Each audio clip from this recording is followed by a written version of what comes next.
Le Marius de l'audiodescription 2021. Le débat des jurés. Les bonus.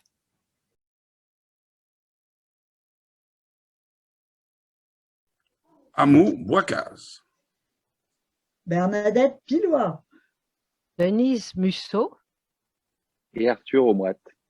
Bonsoir tout le monde, merci d'être présent. Parce que j'avais une petite question à vous poser, à voir vos avis. Parce que c'est vrai que parfois, quand je regarde, plutôt écoute une audio description, je me fais la remarque que de temps en temps, c'est peut-être un petit peu trop loquace. Ça parle un petit peu trop pour décrire les images, ce qui fait que je remarque que ça me sort un petit peu du récit et de son émotion première.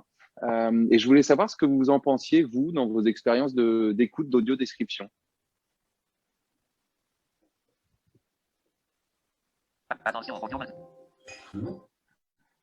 C'est une excellente question. Il me semble que ça dépend tellement du film que c'est très difficile d'en débattre de manière, je dirais, globale, comme si en fait c'était un problème qui se posait sur tous les films. Plus le film est radiophonique, c'est-à-dire plus il y a de contenu sonore, moins on est ennuyé par l'audiodescription, puisque par définition, elle tombe dans des trous. En revanche, quand il y a effectivement de la musique ou il y a des grands blancs, alors là, je pense que celui qui n'a jamais vu comme moi, il éprouve un certain stress. Quand j'entends un grand blanc comme ça, Ah oui. Voilà. Donc du coup, moi, j'ai besoin qu'on m'accompagne. Mais je comprends que pour quelqu'un qui a peut-être vu, lui, il est déjà parti ailleurs, il a déjà, je sais pas, mais c'est l'idée que je me fais de la faire. Mais moi, quand il se passe rien, quand il y a que de la musique, j'ai l'impression de me faire arnaquer si on me dit rien, quoi. J'ai vu dans le temps, mais je suis assez d'accord avec toi, Amou. Les blancs, si c'est musical, alors je pense que s'il n'y a pas d'audio-description, c'est qu'il ne se passe rien. Mais c'est bizarre que dans un film, il ne se passe rien. Donc, ça m'interpelle, ça me fait me poser des questions. Mais en même temps, c'est très rare que j'ai trouvé une audio-description trop bavarde, moi. Oui, il y a un certain nombre de films que j'ai regardés avec des flashbacks et des flash-forward, surtout l'année dernière, avec un certain film dont vous devez tous vous souvenir, où on ne savait jamais à quel moment on se situait, et j'ai trouvé dans quelle année on était. Voilà, l'audio-description, pour moi, elle n'était pas encore assez précise. D'accord, ok. Je suis plutôt de l'avis de Bernadette. Pardon. Oui, Denise. Oui, je pense comme vous. L'audio-description, quand on n'entend plus rien, on est étonné, on est perdu. Ah oui, c'est marrant parce que du coup, je pensais pas du tout de ça sur ce sujet, parce que c'est vrai que moi, à l'inverse, quand il y a du blanc, que ce soit de la musique ou même du silence, des bruits d'ambiance, je trouve que c'est le moment où il y a du vide, mais pour combler avec de l'imaginaire et projeter des images. Et c'est vrai que c'est en ça où je me dis, ben, là, je ne retrouve plus justement ces occasions de pouvoir quelque part créer ces images-là et imaginer des choses. Mais je comprends parfaitement. Alors notamment, c'est Amou qui me disait, par exemple, toi qui, si j'ai bien compris, n'a jamais vu, du coup, ce vide-là, c'est peut-être un peu plus difficile de combler avec d'autres images. Et ouais, c'est vrai que j'avais jamais pensé à cet aspect-là. Donc, c'est intéressant de pouvoir en échanger tous ensemble. Et certains audiodescripteurs arrivent, par exemple, sur une zone de suspense où la musique va jouer un grand rôle pour faire monter l'imaginaire. Alors, eux, ils vont avoir tendance à moduler leur voix pour qu'effectivement, ils disent des choses, mais ils les disent de manière suffisamment peu intrusive pour que la musique et le suspense puissent monter. Ça, c'est des vrais pros, c'est pas si facile à faire. Alors, ce que je regrette dans les films actuels, c'est que la musique ne nous parle pas autant qu'avant. Un film de Hitchcock, par exemple, alors ils sont rarement audio décrits, mais on comprend qu'il faut avoir peur parce que la musique fait peur. Oui, Je l'intensité trouve que correspond. maintenant, la musique des films actuels accompagne beaucoup moins bien l'audio-description que les films pouvaient l'accompagner avant. Ouais, j'ai besoin de la musique pour comprendre l'histoire. Moi, je pensais au Hitchcock, justement. Il y en a beaucoup qui Oui, sont audio décrits. Et oui, effectivement, maintenant, c'est fascinant. tout à fait. Mais la musique aide. Bon, typiquement, moi, je ne sais pas comment vous êtes, mais il y a des films que je considère comme vraiment, c'est extrêmement difficile à audio décrire. Et forcément, c'est bavard, mais c'est pas parce que c'est bavard que vous allez comprendre quelque chose. Un James Bond, par exemple. Ah, c'est ce que Moi, j'allais dire. j'ai jamais rien compris à un James Bond. Moi non plus. Et pourtant, franchement, j'y ai mis du mien parce que j'ai un très bon copain avec lequel je suis sur un projet de description qui est aveugle et qui adore James Bond. Mais moi, je ne comprends pas, en fait. Je ne comprends qu'un millième de ce qui se passe. Et Parce que entre, quoi, le montage est très rapide et il y a beaucoup d'allers-retours, donc du coup, à Ouais. décrire, ça devient il se passe le tellement bazar, c'est ça? en une Ils se seconde. battent. Ils sortent des Voilà. machins de partout. Enfin, du coup, tu es complètement Ouais. pollué par l'information. Et finalement, quand tu regardes, finalement, en réalité, il se passe assez peu de choses. Ah. Tu pourrais prendre le parti de résumer en disant c'est un combat. Ça explose. Il y a plein d'explosions quand même. Ah, Dans tout à fait. l'histoire. Oui. Mais du coup, sont des films qui fascinent les personnes voyantes. Moi, vraiment, j'y prends aucun plaisir. Mais c'est en ça que l'interrogation que je vous confiais tout à l'heure, ça pourrait être, tu vois, intéressant peut-être qu'à un moment, l'audio-descripteur, avec son relecteur déficient visuel, puisse se poser la question de se dire, bah, parfois, le mieux, le beaucoup d'audio-description peut être au détriment du confort d'écoute et qu'il y a parfois un moment où il faudrait qu'on se limite un petit peu en se disant, bah voilà, en fait, on va décrire assez généralement certaines images clés pour que ça ne perturbe pas trop le confort d'écoute. Oui, Qu'est-ce mais que alors vous en pensez, vous, de ça? tu risques de rater vraiment le caractère spécifique de ce type de film, quoi. Oui, parce que Arthur, si tu as déjà vu récemment des James Bond et tu as réussi à comprendre l'histoire? James Bond, je t'avoue que c'est pas forcément ma cam, Ta comme on tasse de dit, thé? ou ma tasse de thé. Je regarde pas beaucoup, je t'avoue. Bon. Mais c'est vrai que ce serait intéressant parce que tous les deux, vous semblez dire la même chose. Je ne sais pas si Denis, c'est pareil pour Oui. vous, mais vous semblez dire que c'est une audio-description bien spécifique. Alors, ce serait intéressant que je puisse justement aller Non, mais découvrir ce que c'est. je pourrais prendre un autre exemple. Denise, La Reine des Neiges Denise, 2, par exemple. oui. Je suis allé voir ça avec mon fils. Et très honnêtement, je n'ai rien compris. Enfin, j'ai pas rien compris, mais il y a un niveau de trucs qui se passent, qui s'emboîtent les uns dans les autres. Et j'ai absolument pas pigé, quoi. Enfin, j'ai compris l'écume. Il y a Mais trop de peut-être bruit en qu'il plus. aurait fallu qu'on me décrive l'écume bien et pas tous les processus. Ouais. Oh, ceci dit, Alors, Denise, Denise, plutôt James Bond ou plutôt Reine des Neiges pour vous, Denise? Je n'ai pas vu Reine des Neiges, je ne peux D'accord. pas en parler. Quant au James Bond, ma cécité est récente. Alors, j'ai D'accord. vu des James Bond dans le temps. Ok. Et donc, je ne peux pas juger de ce que je verrai aujourd'hui. Mais je Bon, bah, il serait comprends. intéressant qu'on puisse les écouter ensemble, Denis. oui, Mais- tout à fait. Quant à la Reine des Neiges, vous n'avez rien perdu. J'ai accompagné mes petits-enfants voir Non. la Reine des Neiges et Burke. Non, non, mon fils a adoré. Mon fils a adoré, donc tu vois, pour leur âge, mais c'est vrai que bon, moi j'ai compris, mais je suis sûr d'avoir perdu une partie de la magie du film, c'est sûr. Et ça, c'est le problème. Aucune audio-description ne peut vraiment nous faire partager un dessin animé. Je suis très frustrée parce que les dessins animés que j'aimais il y a vraiment très très longtemps, avec mes enfants, mais pas avec mes petits-enfants, les dessins animés, ça m'échappe parce que comme j'ai pas le dessin, en revanche, j'aimerais bien qu'il y ait des dessins animés, qu'on nous présente en relief le personnage principal, qu'on puisse le toucher. J'ai l'impression que je pourrais retourner avec plaisir vers des dessins animés audio décrits. Mais pour Si au moins avoir je la pouvais référence oui, du trait, ouais. pouvoir me le construire dans la tête. Ça, c'est le Alors, pour le futur coup, de l'audio-description. Pour le coup, les Oslo semblent plus accessibles. Tu vois, Kirikou, tout ça. Ah oui, Moi, j'ai mieux compris, franchement. Azur et Asmar ou des choses comme ça. Je me suis moins senti largué par le foisonnement des images. Kirikou, c'est magnifique.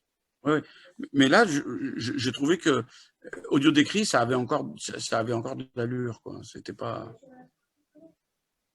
Et c'est en ça qu'à mon avis, ça pourrait être intéressant d'avoir parfois cette réflexion de se dire, bah, audio décrire tout de façon automatique, parfois ça peut être trop.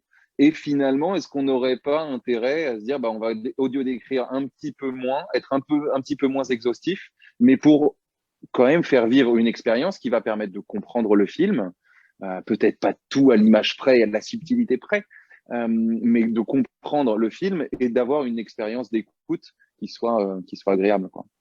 Mais tu vois, par exemple, un personnage féminin, je m'en fiche un peu qu'elle soit blonde ou brune.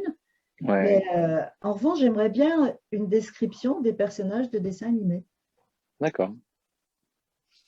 Oui, comme quoi c'est très finalement personnel en fait.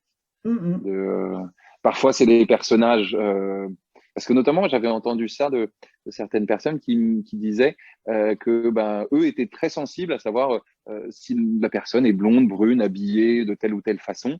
Moi, je sais que personnellement, c'est quelque chose qui me passe complètement au-dessus. Et je préfère, encore une fois, coller des images et imaginer en fonction de la voix et du caractère que va avoir ce personnage dans le film, de lui coller une image dessus.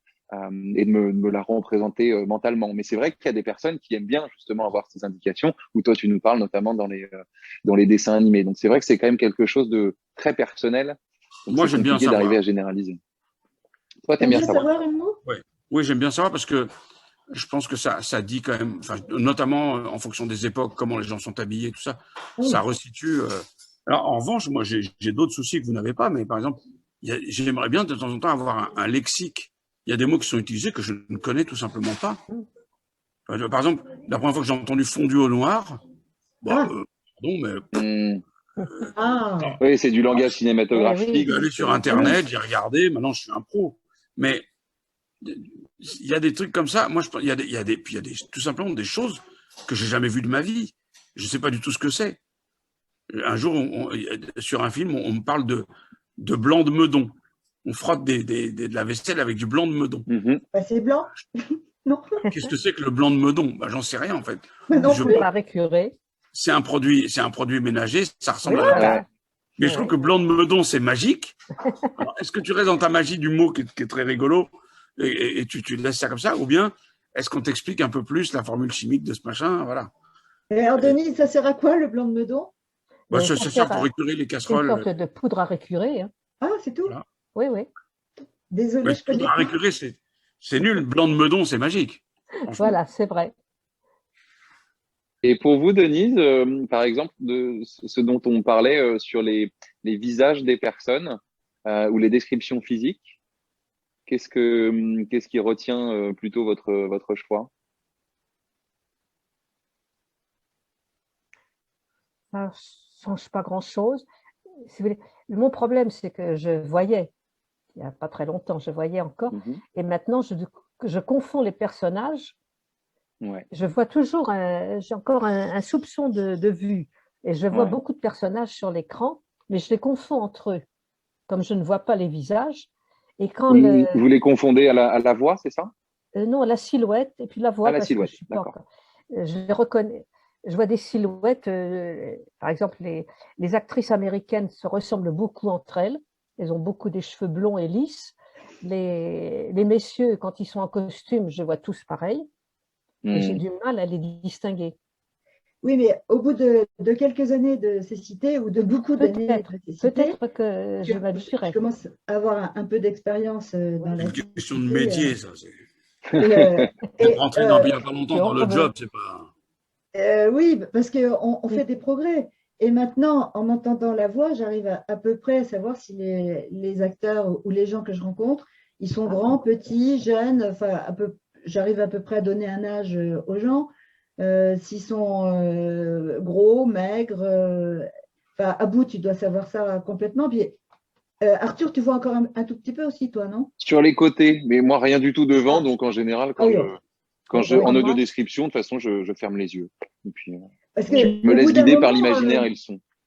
C'est l'imaginaire qui domine, mais j'ai l'impression qu'avec les voix, on sait beaucoup de choses sur les Ah oui, gens. beaucoup. Donc moi, je vois plus que la lumière, donc je vois même pas de silhouette sur l'écran. Par contre, quand c'est noir, je le vois, Mou.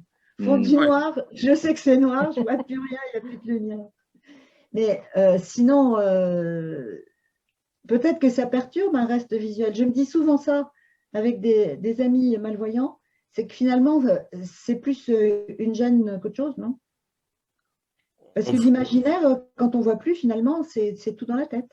Oui, c'est tout dans la tête, effectivement. Mais du coup, on est complètement dépendant de l'audiodescripteur ou de celui qui va vous donner ses yeux pour regarder le film.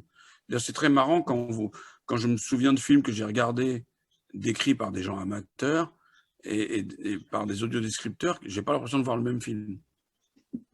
Ah, c'est possible. Je me souviens au début, quand mon mari voulait être gentil, on entendait une portière claquer et mon mari me disait, il est sorti de la voiture. Je disais, oui, ma fille.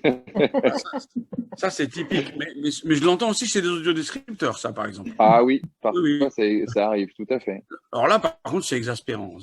Il y a deux choses qui m'exaspèrent. Moi, c'est la redondance par la description de quelque chose qui est absolument évident et la faute de français grossière dans une audiodescription. Alors moi, je peux plus écouter, c'est terminé. Il n'y en a pas tellement. C'est moins répandu quand même, les fautes de français, Oui. je trouve. Ah, écoutez, Ça arrive, mais c'est rare. ouvrez les oreilles, il y en a quelques-unes. Mais je te rejoins tout à fait sur la redondance entre un son assez évident à reconnaître. Encore une fois, il faut faire attention parce que ce qui est évident pour les uns qui ont quelques années de cécité et pour des néo-arrivants, c'est pas la même chose. Mais effectivement, parfois, cet exemple de la porte claquée, moi, je me souviens d'un exemple comme ça avec une audio-descriptrice quand on était en relecture, qui me lit Le silence est lourd. J'ai dit, bah oui, j'entends que le silence est lourd et que la discussion est quand même compliquée. Enfin, ça se sent très bien dans ce blanc-là. On va l'enlever, on va le laisser être lourd, justement, ce silence. Et je te rejoins parfaitement parce que parfois, c'est vrai que c'est un peu dommage d'avoir ces redondances-là. Là, c'est là où vraiment le rôle du conseiller aveugle est quand même intéressant. Parce que, effectivement, Absolument. là, Indispensable. on peut faire des arbitrages, et effectivement, enlever quelques redondances, enlever quelques lourdeurs. Oui, mais Faut quelquefois, simplifier en aussi rajouter. quand c'est un peu trop. Et parfois, on rajoute. C'est ça qui est intéressant dans ta question, Arthur. C'est que de temps en temps, moi, je ressens des manques, mais c'est vrai que D'accord. quelquefois, il y en a trop. Ok. Ce que j'apprécie aussi, c'est dans un film, il y a des scènes qui ne sont pas en français et qui sont sous-titrées. Ah. Alors, du temps que je voyais, entre guillemets, j'arrivais à lire mais maintenant, j'apprécie que l'audiodescripteur me lise les sous-titres, les C'est vrai que c'est très dialogues. plaisant. Ah oui. Ouais. Il y a beaucoup de Surtout films quand c'est du biélorusse, c'est plus Voilà, facile. par exemple. Parce qu'encore quand c'est de l'anglais, bon, ça va. Pour certains, on peut arriver Je suis à comprendre malentendant. facilement, mais Ça fait beaucoup. Hein. Ah. Écouter Ah oui, l'anglais mais... plus décrire le film, c'est wow, Oui. chaud. Ah oui, mais Denise, ça doit vous gêner pour l'audiodescription d'être malentendante. Mais ça me gêne un peu, parfois. Oui. Ah oui, parce que moi, je suis très attentive au moindre bruit, bruitage, bruit du film, Oui. un oiseau qui chante, ça me donne une idée du paysage, hein, si on l'entend chanter dans le film. Oui. Il n'y a pas que l'audiodescription, en fait. Hein. Non, Et il n'y a pas que la parole. L'atmosphère, oui. Oui. Il y a tout le bruit, on sait où ça se passe parce qu'il y a des voitures qui passent, parce qu'il y a des enfants qui jouent. Il y a des enfants qui comptent, par exemple, même s'il n'y a pas de film. Les acteurs modernes, les comédiens modernes n'ont pas toujours une très bonne diction. Ah non. Et j'ai beaucoup de mal à comprendre. Souvent, je ne comprends pas les dialogues. Ils parlent trop vite, ils n'articulent pas. C'est pas toujours très bien monté non plus, hein, il faut reconnaître. Peut-être. C'est peut-être la prise de son, non? Je pense que quelquefois, c'est la prise de son qui n'est pas terrible. C'est possible. Mais c'est souvent, il y a beaucoup d'acteurs que je ne comprends pas bien. C'est une nouvelle génération d'acteurs, du coup. Oui, okay. Oui. D'accord. L'articulation n'est pas toujours terrible. Hein. C'est vrai. Souvent, l'audiodescripteur ou l'audiodescriptrice parle beaucoup mieux que les acteurs. Oui, exactement. Après, il y a la post-prod, comment c'est monté avec l'audiodescription, c'est pas toujours monté adroitement. Quelquefois, l'audiodescription se perd dans les volumes élevés. Ouais. Des fois, en qualitatif, on perd. Tu veux dire que quand tu dis on se perd dans les volumes élevés, c'est que l'audiodescription parfois est un peu trop forte et supplante le son du film? Ou l'inverse. Se perd un petit peu dans les sons bas. D'accord. Mais aussi. L'avantage quand on est au cinéma, c'est qu'on peut plus facilement varier sur le petit bouton de volume sur l'émetteur quand il y en a un. Ça, c'est vrai que c'est assez pratique de pouvoir. Parce que c'est vrai que quand il y a une scène qui est avec un son assez fort dans ces enceintes qui sont au nombre de je ne sais plus combien dans une salle de cinéma, c'est vrai que ça peut être intéressant de pouvoir parfois le rehausser parce que le niveau de l'audiodescription se perd et se fait noyer là-dedans. Dans une salle de cinéma, je baisserai volontiers le son. J'ai souvent mal aux oreilles quand je sors d'une salle de cinéma parce que le son est beaucoup trop fort. Il faudrait qu'on ait la même chose qu'avec nos audiodescriptions. On a le petit bouton, on pourrait faire la même chose sur le cinéma, comme à la télé avec la télécommande. Oui. Ce serait pas mal. Alors, moi, je ne regarde jamais l'audiodescription à la télé, j'en ai pas.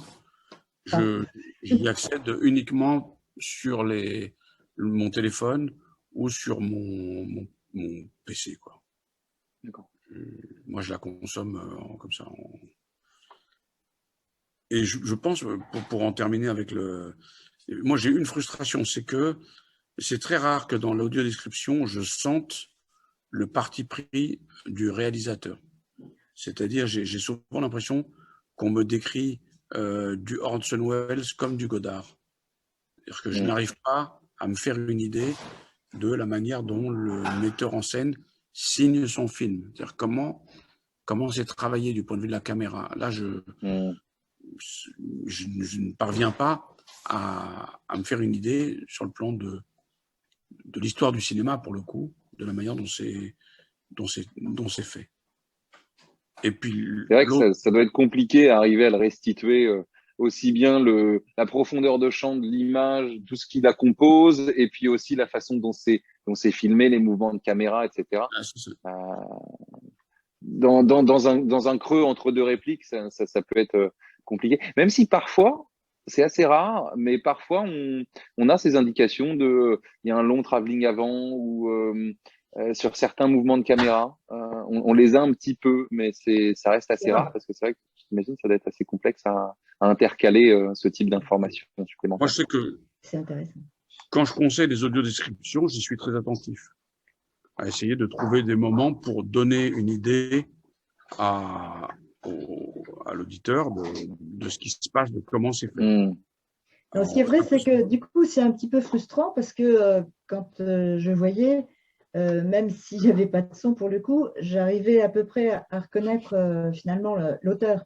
Parce que chaque metteur en scène, chaque réalisateur avait sa marque. Sa patte. Quand on n'a que le son et pas l'image, c'est plus difficile de reconnaître la patte d'un auteur. Mais quelquefois, on le reconnaît avec le niveau de langage ou voilà. les relations, de quoi ça parle. Mais c'est plus difficile. C'est là où… Mais les réalisateurs devraient avoir une patte sonore aussi. Enfin, oui. Il y en a qui en ont une. Hein. Oui. Parfois, ouais, mais c'est vrai que c'est assez rare. Les réalisateurs sont vraiment des gens d'image. Et c'est vrai que souvent, au son, c'est peut-être un peu moins travaillé, quoi. C'est moins apparent. Personnel, on va dire. Voilà, c'est moins personnel, tout à fait, c'est ça le terme. Ouais. Bon. Alors, en tout cas, ce qui est intéressant, c'est que finalement, tous les quatre, on a une conception et une approche un peu différente de l'audiodescription, mais je pense que tous les quatre, on y est très attachés, non? Ah oui, absolument. Oui. Oui, même, enfin, on avait chacun nos ruses pour regarder le cinéma avant. Oui. Et effectivement, avoir une voie d'accès standard, utilisable par tout le monde, qui maintenant se développe dans le droit commun et qui fait sens. En plus, c'est un vecteur de communication sur la déficience visuelle. C'est-à-dire à chaque fois qu'un film sort, il y a marqué audio description, il y a des gens qui se disent, tiens, il y a des gens qui ne voient pas ou qui voient mal, et donc le cinéma vient à eux. Donc du coup, à la fois sur le plan de l'intérêt culturel, c'est super, et à la fois sur le plan d'une meilleure connaissance de l'altérité, c'est très bien aussi. Oui, en plus, si on va au cinéma avec un chien guide, hein, alors là, c'est le top. Là, tu as tout gagné. Oui. Bon, Même en avec tout cas, un merci chien beaucoup berger. pour vos différentes réponses et d'avoir nourri ce petit échange d'idées. C'était super sympa. Interviennent dans ce film Arthur Aumoite, Amou Bouakaz, Denise Musso et Bernadette Piloua. Interviewée par Séverine Perroux. Enregistrement et montage Stéphane Abonneau. Musique Emeline Boissière et Nassine Bismuth. Voix off Marie-Laure Abonneau.